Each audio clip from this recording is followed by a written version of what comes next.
आखिरकार वही हुआ जिसका डर पीएम मोदी को सता रहा था। अंदेशा तो पहले ही हो गया था कि नितिन गडकरी बगावत करेंगे, लेकिन इस हद तक करेंगे इसकी उम्मीद तो कभी भी बीजेपी आला कमान ने नहीं की होगी। आपको बता दें कि नितिन गडकरी ने अपनी ही सरकार के बजट का विरोध किया है और तो और राहुल गांधी को सपोर्ट किया है। बाकायदा नितिन गडकरी ने निर्मला सीतारमण के नाम एक पत्र लिखा है और इस पत्र में डिमांड कर दी है कि टैक्स को कम करिए। मरने पर टैक्स कौन लगाता है? अब जब से ये पत्र निकलकर सामने आया है उसके बाद से तो बवाल मच गया है। ये पत्र सोशल मीडिया पर वायरल हो रहा है। अभी तक सीएम योगी आदित्यनाथ कम थे क्या कि नितिन गडकरी भी निकलकर सामने आ गए हैं। तो कैसे भारतीय जनता पार्टी में खींचतान मची हुई है, नितिन गडकरी ने पत्र में क्या लिखा है, नितिन गडकरी ने क्या बयान दिया है, आपको एक एक करके बताएंगे। लेकिन उसके पहले नेता प्रतिपक्ष राहुल गांधी ने सदन में खड़े होकर इस टैक्स को लेकर क्या कहा था, छोटा सा बयान है, ध्यान से सुनिए। अब इस बजट में आपने उसी मिडिल क्लास के एक छुरा पीठ में मारा, दूसरा छुरा छाती में, एक इधर मारा और एक इधर मारा। इंडेक्सेशन जो आपने कैंसिल की वो पीठ में छुरा था और जो कैपिटल गेन्स टैक्स आपने बढ़ाया वो छाती में छुरा था। तो सुना आपने, राहुल गांधी का कहना है कि इधर से छुरा मारा, उधर से छुरा मारा और मिडिल क्लास को इस टैक्स ने मार दिया है। अब राहुल गांधी तो नेता प्रतिपक्ष हैं, विपक्ष के नेता हैं, बजट पर तो बोलेंगे ही। लेकिन गजब तो तब हो गया जब केंद्रीय मंत्री नितिन गडकरी बोले हैं, और सिर्फ बोले नहीं है, फुल बेइज्जत करके रख दिया है, अपनी ही सरकार को एक्सपोज करके रख दिया है। आपको बता दें कि नितिन गडकरी ने बकायदा एक लंबा चौड़ा पत्र लिखा है और ये पत्र वित्त मंत्री निर्मला सीतारमण के नाम लिखा गया है। पत्र आप देख सकते हैं, अंग्रेजी में लिखा गया पत्र है। इस पत्र का हिंदी अनुवाद मैं आपको मेन पॉइंट बताती हूं, इसलिए ध्यान से सुनिएगा। देखिए, इसमें लिखा है कि आपसे अनुरोध है कि जीवन और चिकित्सा बीमा प्रीमियम पर जीएसटी वापस लेने के सुझाव पर प्राथमिकता के आधार पर विचार करें, क्योंकि ये वरिष्ठ नागरिकों के लिए नियमों के अनुसार बोझिल हो जाता है। साथ ही अन्य प्रासंगिक बिंदुओं पर उचित सत्यापन भी किया जाना चाहिए। तो टैक्स कम करिए, पहली बात, और दूसरी बात यह है कि दूसरे जो पॉइंट्स हैं उन पर भी विचार करिए और उनको भी एक बार वैलिडेट करिए। ये किसी और ने नहीं, नितिन गडकरी ने लिखा है, निर्मला सीतारमण के नाम लिखा है। आपको बता दें कि नितिन गडकरी का कहना है कि जीवन बीमा और जो चिकित्सा बीमा है इस पर जो आप 18% का जीएसटी लगाते हैं इसको कम कर देना चाहिए, इसको खत्म कर देना चाहिए, क्योंकि मौत तो एक अनिश्चितता होती है, कब कौन मर जाएगा किसी को नहीं पता। इसीलिए लोग जीवन बीमा कराते हैं कि अपने परिवार को सुरक्षा प्रदान कर सकें। अब जब आप उसी सुरक्षा पर जीएसटी लगा देंगे तो इस क्षेत्र में विकास कैसे होगा। तो नितिन गडकरी ने एक एक पॉइंट को उकेरा है और पत्र लिखा है और खुला पत्र लिखा है। अगर नितिन गडकरी चाहते तो निर्मला सीतारमण से मुलाकात करके पर्सनली भी इस बात को कह सकते थे, लेकिन आप देख सकते हैं कि नितिन गडकरी ने अपनी ही सरकार की मंत्री से मुलाकात करने से बेहतर पत्र लिखना समझा है, और वो भी खुला पत्र लिखा गया है। अब देखते ही देखते ये पत्र सोशल मीडिया पर वायरल हो रहा है। वैसे भी मैं आपको बता दूं कि रुझान तो पहले ही निकलकर सामने आ गए थे कि नितिन गडकरी बगावत करेंगे।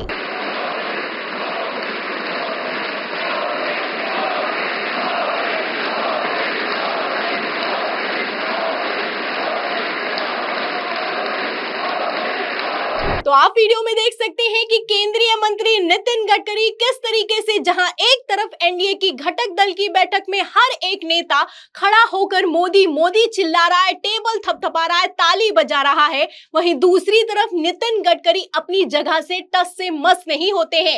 एक तरफ सीएम योगी आदित्यनाथ की तरफ देखते हैं, वहीं दूसरी तरफ वो बैठे ही रहते हैं। सारे के सारे नेता खड़े हो जाते हैं, सामने प्रधानमंत्री नरेंद्र मोदी भी खड़े हो जाते हैं, लेकिन नितिन गडकरी नहीं खड़े होते तो नहीं खड़े होते।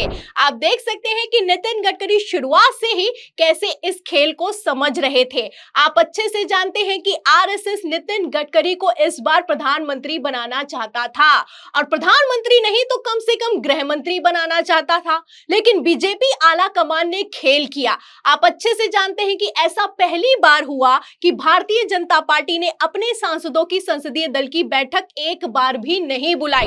एनडीए घटक घटक दलों की बैठक बुलाई गई और उसी बैठक में प्रधानमंत्री नरेंद्र मोदी को एक बार फिर से चुन लिया गया। अब इसी से नितिन गडकरी भी नाराज हैं, बीजेपी के दूसरे नेता भी नाराज हैं, सांसद भी नाराज हैं, विधायक भी नाराज हैं। लगातार बयान निकलकर सामने आ रहे हैं। कभी कोई सांसद कहता है कि भारतीय जनता पार्टी दलित विरोधी है, तो कभी कोई विधायक कहता है कि 2027 में यूपी विधानसभा चुनाव भारतीय जनता पार्टी नहीं जीत पाएगी। और इन सब बयानों से इतर तो गजब तो उत्तर प्रदेश में हो गया। आपने देखा कि किस तरीके से मीटिंग पर मीटिंग बुलाई गई और योगी आदित्यनाथ का तो हाल ये हो चुका है कि वो तो डायरेक्ट आंखें दिखा रहे हैं। जहां एक तरफ नितिन गडकरी पत्र लिख रहे हैं, वहीं दूसरी तरफ योगी आदित्यनाथ ना गृह मंत्री अमित शाह से नमस्कार करते हैं और ना ही प्रधानमंत्री मोदी से नमस्कार करते हैं। वैसे भी नितिन गडकरी ने पहले ही कह दिया था कि घोड़ों को नहीं मिल रही है घास, गधे खा रहे हैं च्यवनप्राश। समझदार को इशारा काफी है। तो एक तरफ प्रधानमंत्री नरेंद्र मोदी कहते हैं कि मुझे कोई शर्म नहीं आती, मैं गधे से प्रेरणा लेता हूं, वहीं दूसरी तरफ गडकरी कहते हैं कि अब तो गधे भी च्यवनप्राश खा रहे हैं। तो नितिन गडकरी किस तरीके से प्रधानमंत्री नरेंद्र मोदी को पहले इशारों में समझाते थे और अब डायरेक्ट निकलकर सामने आ गए हैं, आप इस पत्र से अंदाजा लगा सकते हैं। नितिन गडकरी ने पहले ही कह दिया था कि सरकार बताती है कि किसको क्या बोलना है, लेकिन मैं किसी की नहीं सुनता, मेरे जो मन में आता है वो मैं बोलता हूं, वो मैं कहता हूं। ऐसे कपड़े पहनो, आप ऐसी बात करो। मैं कोई भाषण में अभी आजकल वो सरकार में लिख के देते तो मैं वो पढ़ा हुआ भाषण करते ही नहीं, कभी अपने को जो लगता है वो बोलता हूँ, जो मेरे मन में आता है। तो सुना आपने, नितिन गडकरी ने मंच से कहा था। आप देख सकते हैं कि किस तरीके से गुजरात लॉबी को खुला चैलेंज किया था। नितिन गडकरी ने पहले ही कह दिया था कि सरकार के लोग बताते हैं कि क्या कपड़े पहनना है, क्या बोलना है, ये लोग भाषण भी लिख कर देते हैं, लेकिन जो लिख कर आता है वो कभी मैं नहीं बोलता, जो मेरे मन में आता है वो मैं बोलता हूं, वो मैं कहता हूं। इसीलिए शायद गडकरी मोदी शाह को खटकते हैं। आप अच्छे से जानते हैं कि किस तरीके से 2024 लोकसभा चुनाव का जब प्रचार अपने चरम पर था तो उसके ठीक पहले कैग की रिपोर्ट निकलकर सामने आई और इस रिपोर्ट में दावा यह किया गया कि नितिन गडकरी ने जो द्वारका एक्सप्रेसवे बनाया है उसमें घोटाला हुआ है। उसके बाद NHAI के 2 अधिकारियों को गिरफ्तार कर लिया, वो भी CBI ने गिरफ्तार कर लिया, जो कि नितिन गडकरी के करीबी थे। अब ये गिरफ्तारी किसने करवाई होगी, समझने वाले अपने आप में समझते हैं। नितिन गडकरी पर लगातार दबाव बनाया गया। पहली सूची में उनके टिकट का ऐलान भी नहीं किया गया, लेकिन इसके बाद RSS निकलकर सामने आया।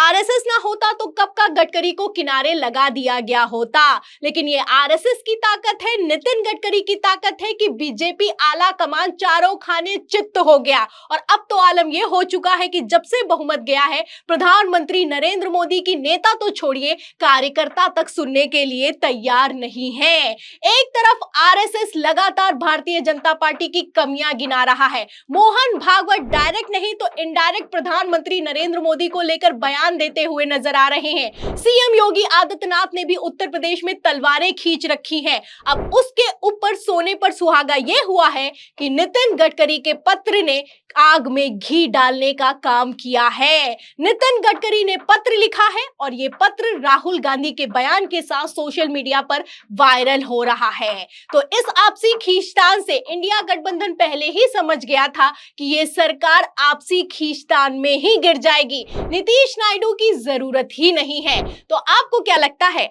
अब क्या इस सरकार की उल्टी गिनती शुरू हो चुकी है? क्या सरकार गिराने का काम नीतीश नायडू नहीं बल्कि सीएम योगी आदित्यनाथ और नितिन गडकरी करने वाले हैं? इस सवाल के जवाब में इस पूरी खबर पर, इस पत्र पर आपकी क्या राय है, हमें कमेंट बॉक्स में जरूर लिखें। वीडियो को ज्यादा से ज्यादा शेयर करें, सब्सक्राइबर बटन दबाएं, हमारे चैनल को लाइक करें, ज्वाइन करें। फिर मिलते हैं अगली खबर के साथ, तब तक के लिए धन्यवाद।